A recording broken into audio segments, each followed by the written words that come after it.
Hey guys, welcome back to my channel. In today's video, we are doing beans and rice 3 different ways, and we're doing it all right in the rice cooker. All right, if you're new here, hi, I'm Claire, and this is Jasmine, my rice cooker. And if you're not new here, you already know about her.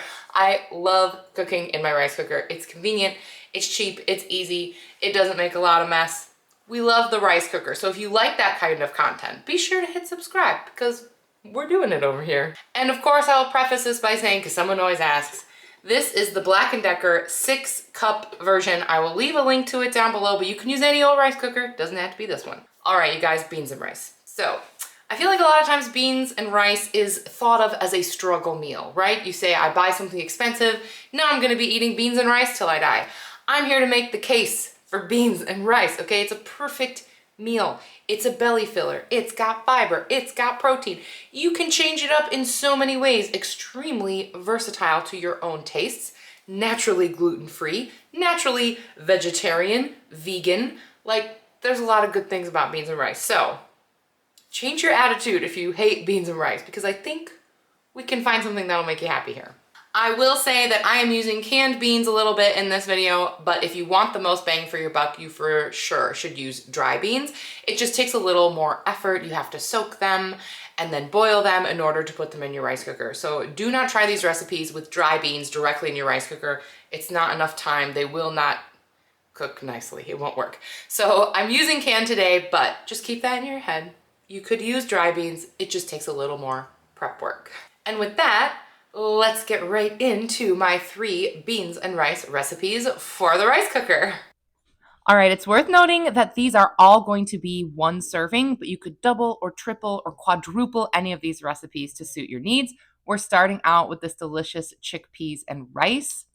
We've got our plain, cheapest bag of rice available at Aldi. It's just white rice, but you can use whatever type of rice is your preference. I find that when I'm cooking just for myself, a quarter of a cup of rice is enough. If I do like the full rice scoop that came with the rice cooker, it's just too much rice and I end up wasting it. So I do this instead usually.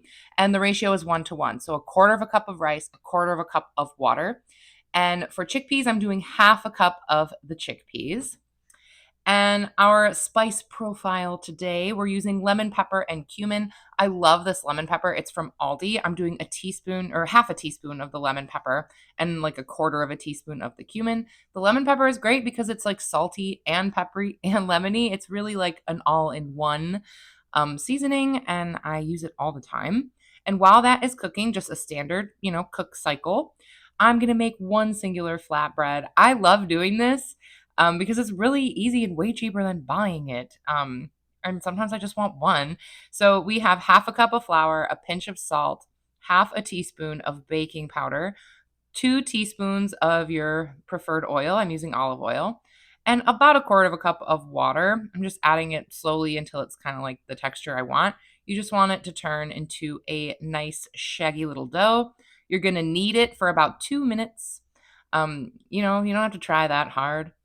And then you're going to want to just give it a rest for a few minutes. It'll be easier to roll it out if it has a chance to rest.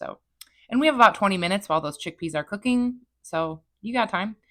And now I'm going to roll it out. It doesn't need to be perfect. It can be a rustic little flatbread.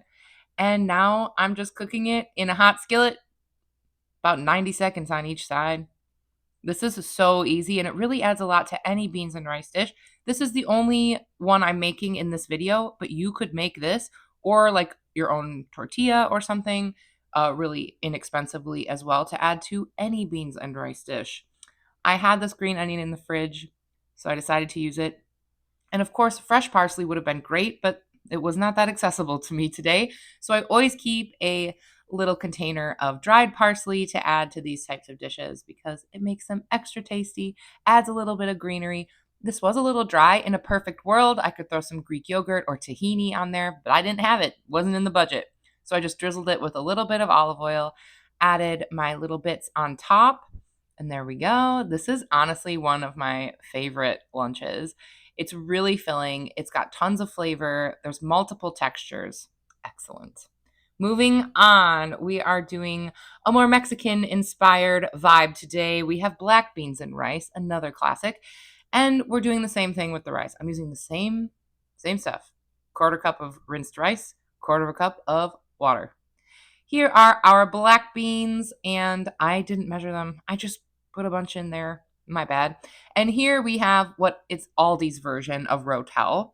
And we've got a quarter of a cup of that. It's much cheaper at Aldi. And of course, I did use the rest of that in an omelet the next day. So don't worry about that. As far as seasonings go, we are doing a teaspoon of taco seasoning. Taco seasoning is great to keep around because it really encompasses all of the best flavors in one little pouch. And then you don't have to get out the cumin and the garlic and the onion and the salt. It's already there. We love a seasoning mix. And I just had this shredded lettuce that I got. It was like $1 at Aldi. And I also had that cilantro has seen better days. So I decided to just throw that on top to add another little crunch. I'm like a texture girl. I like more than one texture going on. And I will admit, I did not rinse those beans, and they really stuck to the bottom of my rice cooker. I just drained them. I didn't rinse them. And that was a mistake. So rinse your beans, guys, or it'll get sticky in there. This also would have been good with some sour cream, but I didn't have any. So I just ate it like it was. And this really filled me up. I loved the warm beans on the bottom with the cool crunch of the lettuce on top. It was very satisfying, full of flavor. All right, lastly, and probably my favorite, we've got lentils and rice. This one is so cheap. We love a lentil. Now, if you're cooking lentils in the rice cooker, you can soak them if you want them to be more mushy when you take them out. Sometimes I soak them, sometimes I don't. Sometimes I like them to have a bit of a snap. Today, we're going the mush route, okay? We are using the same ratio, quarter of a cup of rice, quarter of a cup of water. I have a quarter of a cup of lentils, and I'm adding another quarter of a cup of water for those lentils. Because I soaked them, I can do a quarter of a cup. If you're not going to soak them, then you need to do half a cup of water for your lentils. And our seasonings, we're doing a teaspoon of curry powder, half a teaspoon of ginger, and half a teaspoon of garlic. Obviously, these are very simple ingredients, and it's all about the spices in this one, okay? Put it on its standard cook selection, and there we go. And this would also have been really good like in a wrap, in a salad. This could be, a topper for a salad. If you were making like a larger salad, this could go well with that as well.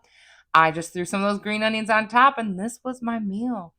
And it was very, very tasty. I absolutely love the texture of lentils, and they go well in so many things.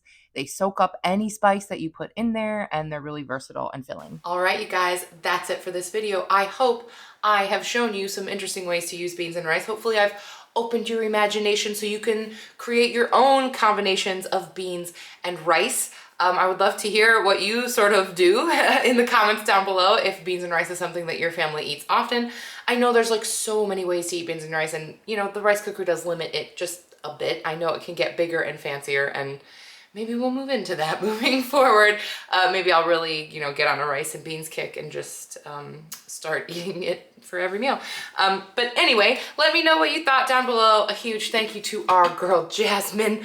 Of course, I will leave a link to her down below, but feel free to use whatever rice cooker you want. Always look at the thrift store first. That's how I live my life. Be sure to subscribe if you haven't already, and I will see you guys in my next one. Bye!